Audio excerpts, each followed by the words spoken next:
Komikers, welcome back to Komik Komunitas Unik. You and me, be unique on your own. Nah, Komikers, seperti biasa pada episode-episode sebelumnya, Komik ini selalu menghadirkan komunitas-komunitas yang unik. Seperti judulnya Komunitas Unik kan, Komik. Nah, pada kali ini, tentunya pada episode kali ini juga Komik ini akan menghadirkan komunitas yang gak kalah seru dan uniknya. Nah bener banget, di episode komik kali ini Komik bakalan nampilin komunitas yang bisa bikin kita tuh buat nambah ilmu, nambah wawasan, dan juga menyalurkan hal-hal positifnya melalui baca nih. Bentar, emang komunitas apa sih? Jadi kepo banget, kayak spesial banget ya. Kayak yang udah gue bilang tadi ya Yuni, komunitas ini tuh menyalurkan hal positifnya melalui baca. Mereka-mereka nih yang tergabung di komunitas ini, dia tuh menyisihkan waktu buat baca buku. Langsung aja kali ya, namanya Komunitas Kumpul Baca. Wah, kedengerannya seru banget nih komunitasnya, Kumpul Baca. Gua pribadi udah gak sabar buat ketemu langsung sama komunitasnya nih. Tunggu dulu. Gimana kalau kita perkenalkan diri dulu? Kenalin, kita bertiga adalah host baru di Komik bersama gue Hyuni. Gue Alivia. Dan gue Isan. Langsung aja kita kulik sebanyak-banyaknya tentang komunitas Kumpul Baca di episode kali ini. Let's go! Yuk, let's go!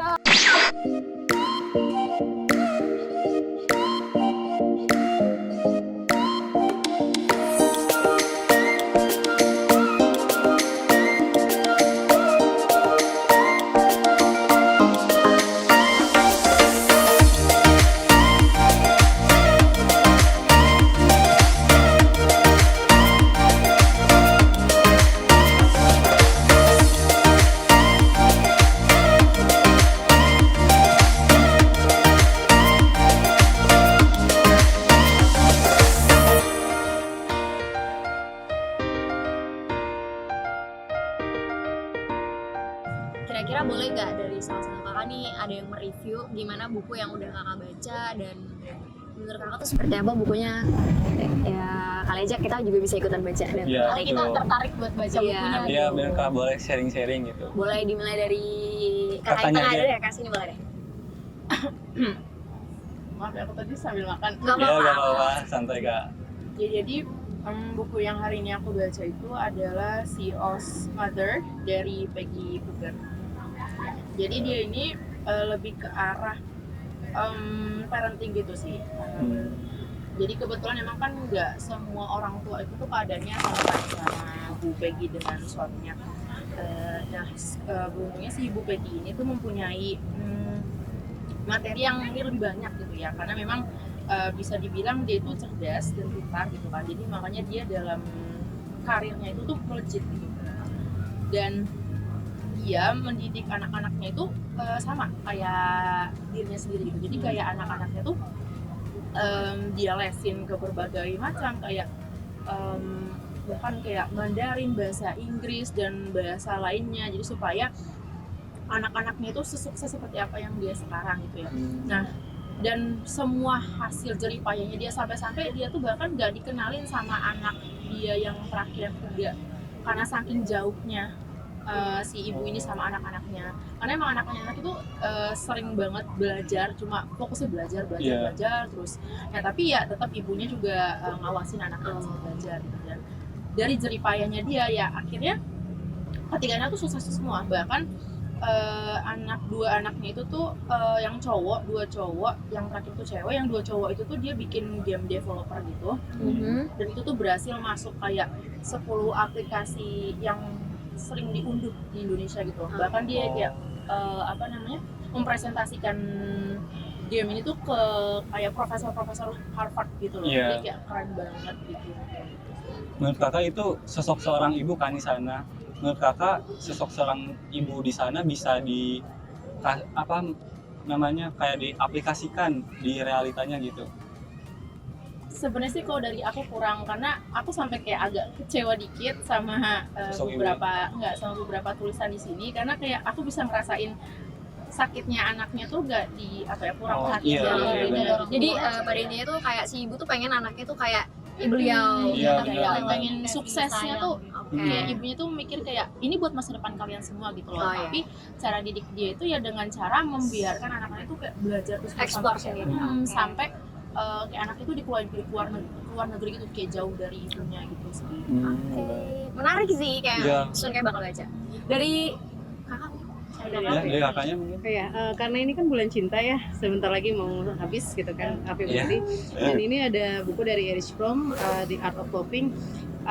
Ini lebih kayak bagaimana kita ngelihat cinta itu dari sisi apa ya, dari the real cinta itu sendiri. Biasanya kan kayak di drama Korea tuh kayak gini, di film-film tuh cinta tuh begini, cowok yang berkorban atau apa dan sebagainya. Tapi dari Erich Fromm sendiri itu bilang bahwa cinta itu ya kita sama-sama berkorban gitu kan. Dan Iya, betul.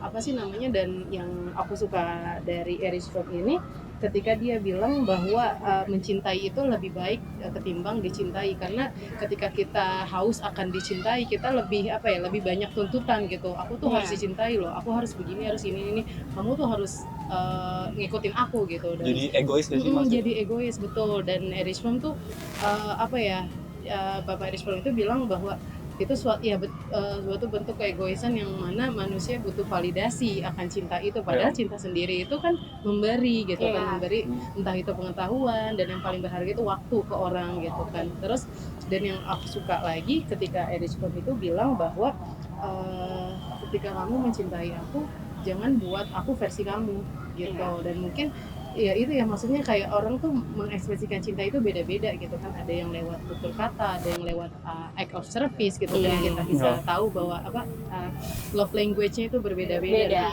Itu kan nggak bisa disamaratain, apalagi kan sekarang kan udah media sosial itu udah kayak tren, maksudnya tren cinta tuh kayak gini, tren pasangan tuh kayak begini gitu. Dan standarnya tuh harus kayak gini ya, nggak bisa kayak gitu gitu. Nah terus itu dia, karena kalau kita cinta sama seseorang jangan buat aku versi kamu gitu. Jadi cintai aku apa adanya aku gitu ya, apa namanya, bukan tentang objek kepentingan kamu gitu. Dan udah gitu dibilang juga bahwa cinta itu mengikuti prinsip apa namanya, saya mencintai cinta yang dewasa itu mengikuti prinsip saya dicintai karena saya mencintai, dan juga saya mencintaimu karena apa namanya ya, saya mencintaimu karena itu saya membutuhkanmu, bukan saya apa namanya membutuhkanmu karena itu saya mencintaimu. Jadi itu kan lebih kayak nuntut gitu kan, apa sih namanya, aku terpaksa untuk cinta sama kamu karena aku butuh kamu, tapi harusnya sebaliknya, aku cinta sama kamu makanya aku butuh kamu gitu. Jadi bisa memaksakan.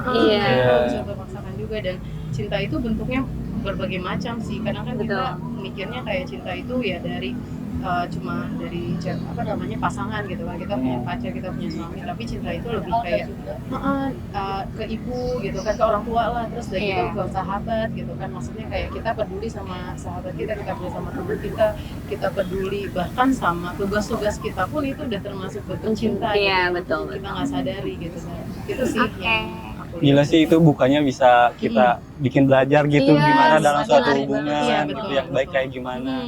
Keren banget sih Erich Fromm. Boleh sedikit review Sebenarnya singkat.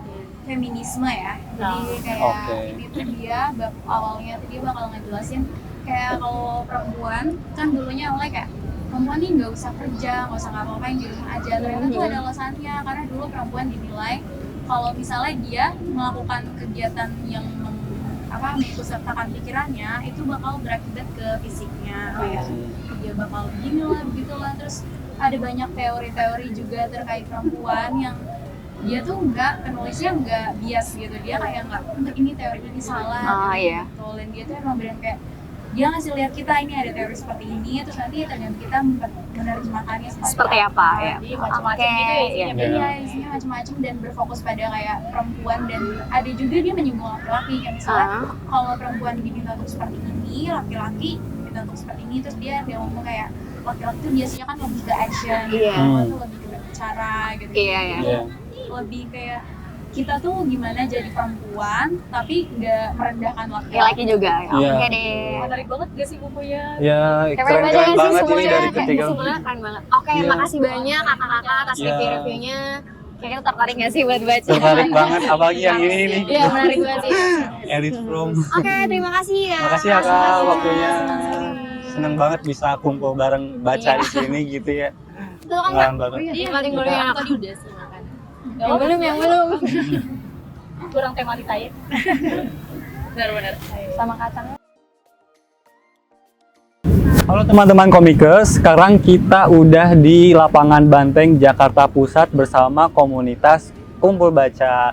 Sebelumnya perkenalkan, nama gua Ihsan, Alivia dan juga Ahyu nih. Kita udah di sini nih sama foundernya Kumpul Baca kali ya. Boleh. Bener banget Isan, kita di sini udah ditemenin sama narasumber kita nih. Ada Kak Ayu sama Kak Haris selaku founder dari komunitas Kumpul Baca ini. Halo Kak Ayu dan Kak Haris. Oh ya, langsung aja kita gali seputar komunitas Kumpul Baca ini bersama Kak Ayu dan Kak Haris. Kak, kita boleh sedikit ngobrol mengenai komunitas Kumpul Baca ini? Boleh. Aku punya pertanyaan dulu. Kakak. Nah, pertanyaan pertama dari aku mungkin ya, aku penasaran, kan ini komunitas Kumpul Baca. Aku pengen tahu gimana sih awal mulanya kebentuk komunitas Kumpul Baca ini sendiri, sejarah awalnya kayak gimana gitu, bisa terbentuk dari dulu sampai sekarang gitu. Boleh Kak dijelasin? Oke, jadi sebenarnya founder Kumpul Baca itu ada 4. Aku sama Hari, terus ada Hadisa dan Iko. Kami itu dulu satu teman circle gitu lah ya. Terus kita tuh sebenarnya suka ngumpul aja, tapi kita ada kesamaan hobi juga, suka baca gitu. Selain nongkrong suka baca, suka ngobrol-ngobrol gitu. Terus kita kayak kepikiran bikin satu komunitas baca karena kita pengen punya lebih banyak lagi teman baca gitu kan. Akhirnya terbentuklah Kumpul Baca di tahun 2019 Februari. Itu pertemuan pertama kita ngundang teman-teman kita untuk datang baca bareng sama kita. Jadi sebenarnya karena selain kita pengen punya teman baca yang lebih banyak, juga karena kita waktu itu sempat riset-riset juga sebenarnya dibutuhkan nggak sih komunitas kayak Kumpul Baca yang datang untuk baca gitu. Nggak bedanya dengan komunitas lain kan itu, datang untuk baca. Terus ternyata ada suatu penelitian yang menunjukkan bahwa Indonesia itu tingkat literasinya masih rendah dan kebanyakan orang baca ternyata kurang dari 1 jam. Makanya di Kumpul Baca kita punya campaign namanya Sejam Membaca. Tujuannya untuk mengajak teman-teman baca kita semua untuk membaca 1 jam setiap harinya gitu. Tapi kayak kita cuma di weekend aja sih 1 jam membaca. Oh baik, seperti itu ya, dari 2019 berarti ya? Iya, dulu 2019 kegiatan kita 1 minggu sekali. Jadi setiap weekend ada, tapi setelah pandemi di tahun 2020 kita online semua ya. Online, jadi mau diskusinya, ketemu sama penulis dan sebagainya itu kita tetap berjalan? Iya, tapi bacanya harusnya bareng kan. Kita jadi nggak bisa, jadi hanya pertemuan setelah membaca itu aja yang dibikin online gitu. Oke, baik. Makasih Kak. Kak. Udah mau jalan sekitar 3 tahun nih ya. Sekarang tahun masuk 4 tahun. Oh iya, 4 tahun. Juga ya. Lumayan, alhamdulillah. Kalau dari pertanyaan aku nih, komunitas Kumpul Baca ini tuh termasuk bisa melatih generasi muda kayak kita nih buat meningkatkan kemampuan baca nggak sih? Sebenarnya tujuan utamanya selain cari teman baca juga itu sih, karena kita juga ngelihat sekarang tuh distraksi orang untuk gak baca itu kan banyak ya. Kayak ada platform untuk dengerin musik, nonton film, itu kan lebih emerge lagi gitu untuk teman-teman yang masih muda terutama. Jadi kayaknya kebiasaan baca yang duduk baca buku itu kayaknya udah nggak lagi umum gitu, nggak lagi ngetren dibandingkan mungkin zaman kakak-kakak kita dulu waktu tahun 90-an atau 80-an gitu kan. Dulu tuh baca tuh keren gitu, tapi sekarang lebih keren kalau kita tahu apa sih series terbaru di platform film gitu kan, atau apa yang lagi trending di Twitter misalnya kayak gitu kan. Jadi anak-anak zaman sekarang tuh FOMO-nya lebih ke sosmed, dan kita pengen coba mengetrenkan keren lagi loh, kalau kalian juga tahu buku apa yang lagi trending sekarang gitu. Dan sebenarnya selain itu juga baca itu melatih daya kritis ya dan konsentrasi gitu. Makanya karena sekarang itu aku perhatiin juga teman-teman aku tuh gampang bosen, karena kalau scroll kita kan 3 detik pertama nggak menit langsung scroll gitu kan. Padahal kalau kita baca buku kita harus duduk terus memusatkan fokus pikiran di satu hal, baru kita kayak bisa mendapatkan apa sih arti gitu kan, pesannya juga lebih merasuk, lebih dalam kalau dibandingkan dengan potongan-potongan ya thread boleh lah, tapi kalau cuma 240 karakter doang kan kayak cuma segitu doang kurang memuaskan nih. Kalau buku bisa lebih in depth lagi. Kalau dari aku sendiri aku lebih kepo sih, karena kan suasana tempat di sini kan kayak rame gitu ya kan. Terus untuk kakak dan teman-teman yang lain tuh gimana caranya biar tetap konsentrasi dalam baca, sedangkan suasana di luar tuh kan berisik. Kadang kan orang harus butuh kefokusan yang benar-benar fokus banget dalam baca. Dari kakak sendiri atau teman-teman yang lain mungkin gimana cara buat biar tetap konsen? Ya gimana ya? Juga kita larang ya orang tua berisik ya. Jadi Iya. sebenarnya kita ya kayak ya udah gitu. Kita tetap fokus jam membaca kita, diskusi bareng-bareng ya ditemani dengan hiruk pikuk. Jakarta. Ya, Jakarta dan sekitar. Iya. Yang menjadi tempat umum ya nggak sih? Iya, karena kumpul baca selalu di tempat umum sih. Salah satu tujuannya biar orang gampang datang ya. Iya, dan juga biar aksesnya juga gampang sih. Toh juga kita kan juga belum ada base camp ya. Jadi kita Iya. selalu berpatokan dengan ruang umum. Pernah coba nggak sih kayak misalkan di perpustakaan gitu atau Pernah. Kita dulu juga pernah collab sama perpustakaan Jaktim kalau nggak salah ya. Kita bikin acara di sana bareng komunitas lain. Dan juga kita juga pernah collab sama beberapa kafe sih ya. Kayak baca di halaman gitu ya. Iya. Kita collab sama dia, bikin agenda di tempat mereka gitu. Jadi nggak selalu di ruang Nggak umum. selalu di sih. ruang umum. Mesti ada kolaborasi dengan kafe, perpustakaan gitu. terakhir nih kira-kira suka dukanya apa sih setelah ada komunitas ini tuh sama ya mungkin Iya. sedikit-sedikit cerita boleh lah. Soalnya kan udah 4 tahun berjalan kan. Pasti kan banyak Dari banget 2019. banyak rasa kekeluargaannya. Iya, boleh sharing. Paling sih yang paling susah itu ketika pandemi ya. Iya. Kayak kita awal tahun 2019 lagi gencar-gencarnya pengen gebu-gebunya tuh ngumpulin teman baca, terus bikin agenda, terus sebelum pandemi gitu ya. Akhirnya semua beralih ke online. Jadi di situ kayak Agak sedih ya. agak sedih sih. Jadi susah ngumpulin juga gitu ya. Karena Iya. dulu juga awal-awal kan kayaknya online itu juga masih belum ini ya. Jadi akhirnya yang datang ketika kita bikin agenda online itu kayak yang datang Sedikit. gitu. Iya. Tapi makin berjalannya waktu tetap ternyata masih banyak ya teman-teman baca yang pengen ikut gitu loh di agenda kita gitu. Trennya semakin banyak gitu. Iya, lebih banyak. Meskipun Setelah online, setahun. ya terus juga karena sekarang udah bisa offline, jadinya kita makin gencar lagi nih buat bikin agenda offline.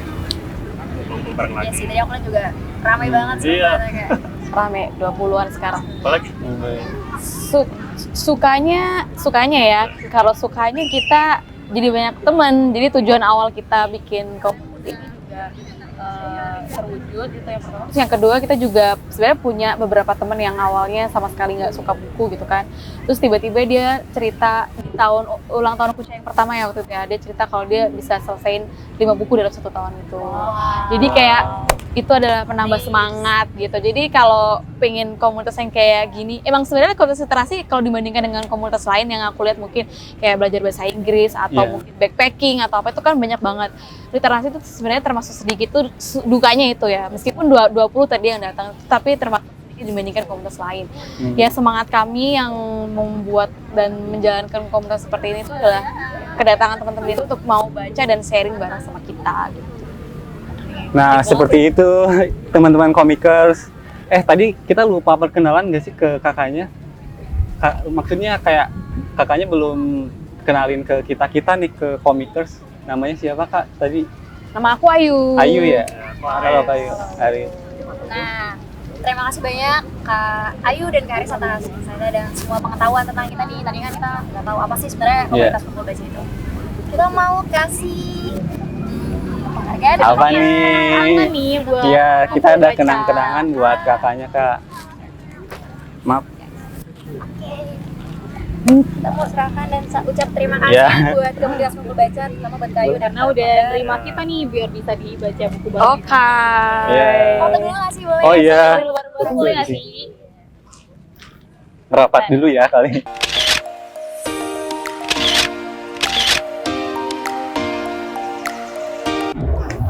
Oke. Terima kasih banyak Kak Ayu dan Kak Haris. Semoga komunitas kumpul baca ini semakin ramai dan diketahui banyak orang. Jadi Amin. minat bacanya pun semakin Iya, meningkat gitu ya. Oke, terima kasih. Terima kasih kak. Sama-sama. Tahu nggak nama dan usianya? Nama aku Juanita, aku Anissa, aku Tewe. Udah berapa lama sih ada di kumpul baca ini? Sepertinya cukup lumayan lama, hampir kayak mau 1 tahun gitu sih. Udah 2 kali sih ikut kumpul baca. Sebenarnya kalau udah berapa lama aku baru ikut ini, aku ikut kumpul baca yang kedua kalinya sih, jadi baru banget. Kakak ada pesan nggak sih dari kumpul baca ini? Ada, yang pertama itu mungkin dapat teman baru, juga dapat buku-buku baru juga, rekomendasi, juga dapat review-review yang baru. Yang mana review-reviewnya itu real dari pembacanya langsung. Biasanya kan kalau misalkan kita lihat review di internet itu udah difilter ya, sama mungkin penerbitnya atau mungkin sama penjualnya atau mungkin sama penulisnya. Tapi dengan ikut kumpul baca, kesannya itu dapat review yang asli yang langsung dari pembaca kita sendiri gitu.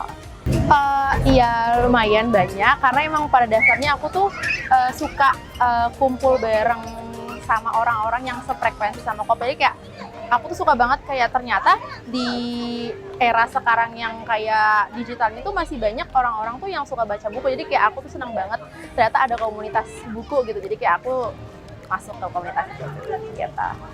Sebenarnya seru ya, aku jadi bisa explore bacaan-bacaan baru, genre-genre yang baru, dan kayak genre-genre yang aku belum pernah baca sebelumnya tuh aku jadi tahu gitu. Pengalaman apa yang KTW dapat dari komunitas kumpul baca ini? Lebih ke perspektif sih ya, teman baru ya pasti, tapi lebih ke perspektif meskipun buku yang dibaca sama, tapi kan setiap orang itu kan memaknainya beda-beda. Nah itu yang pengalaman yang luar biasa yang didapat, terus juga dapat buku baru, pengalaman baru juga, review yang baru, dan yang mana ya bisa nambah-nambah pengetahuan juga sih dari situ. Gitu. Banyak ya, karena aku juga masih kuliah dan ini tuh beneran beda banget sama kegiatan di kuliah aku, dan kayak aku tuh jadi ketemu dunia baru yang orang-orang baru yang interestnya sama kayak aku, dan jadi seru banget. Aku ngerasa kayak wah aku jadi diri aku banget gitu. Jadi aku sebenarnya masuk ke sini bukan as a member, aku tuh seperti pengurusnya karena tuh awalnya aku mau join jadi pengurus tuh karena aku tuh pengen nyebarin kayak semangat literasi ke orang-orang, khususnya kayak kepada remaja-remaja kayak kita gitu, supaya bisa lebih baca banyak lagi karena banyak banget buku yang bisa kita explore gitu ya kan. Nah, pengalaman aku sih di sini sih banyak sih ya. Jadi kayak aku jadi tahu gimana cara ngebuat. Aku kan sebenarnya nggak pernah ikutan komunitas buku sebenarnya kan. Nah, tapi dengan aku ikutan komunitas kumpul baca tuh ternyata tuh bikin agenda buku tuh lucu juga gitu. Jadi kayak ternyata ada yang namanya program ngabuburit lah, yang ngabuburit itu banyak macam programnya kayak gitu-gitu. Jadi kayak ini suatu pengalaman yang lumayan juga sih buat aku. Gitu. Kakak setelah mengikuti komunitas kumpul baca ini apa? Harapan aku sih lebih banyak ya kegiatan-kegiatan komunitas baca di Jakarta, dan lebih ter-highlight juga kegiatan-kegiatan seperti ini. Soalnya aku pribadi, menurut aku susah banget cari informasi terkait kegiatan-kegiatan seperti ini. Jadi kalau bisa ada kegiatan yang emang dikhususkan dari pemerintah mungkin biar lebih terorganisir dan lebih banyak juga pengikutnya gitu. Aku berharap komunitas kumpul baca ini terus menyebarkan semangat literasi ke orang-orang supaya lebih suka baca buku, karena emang buku itu tuh semenyenangkan itu. Sebenarnya sih kenapa buku itu boring itu bisa dibilang karena kamu itu belum nemuin buku yang pas buat kamu. Karena sejujurnya aku juga nggak baca semua buku, tapi aku baca buku yang menurut aku tuh yang emang isinya tuh bermanfaat buat aku dan emang berguna buat aku. Harapannya sih kegiatan kayak gini dirutinin dan juga ada tempatnya tersendiri. Terus terlebih lagi mungkin kita adain program membaca sejak dini juga gitu kan, dan juga kegiatan ini nggak cuma untuk orang-orang dewasa, mungkin bisa kita pisahkan dari yang dewasa, terus remaja dan juga anak-anak, dan itu mungkin lebih bervariasi, dan mungkin nantinya kita bisa gabung bareng-bareng ada acara besar tersendiri mengenai baca bareng gitu sih. Terima kasih ya Kak. Sama-sama. Komikers, segitu aja episode komik kali ini bareng sama komunitas kumpul baca nih. Jangan lupa like, comment, and subscribe. And also jangan lupa buat nyalain lonceng notification-nya karena bakalan ada banyak banget konten-konten menarik lainnya. Stay tune terus guys, karena di komik ini masih banyak komunitas-komunitas unik di seluruh Indonesia, hanya di komik. Oke, sebelum kita tutup, kakak-kakak kita nih punya jargon sendiri dari komik ini sendiri. Jadi kalau misalnya aku bilang komik, kakak dan teman-teman bisa bilang komunitas unik, you and me be unique on your own. Boleh? Kita dicoba. Oke. 1, 2, 3. Komik. Komunitas unik, you and me be unique on your own. Dah.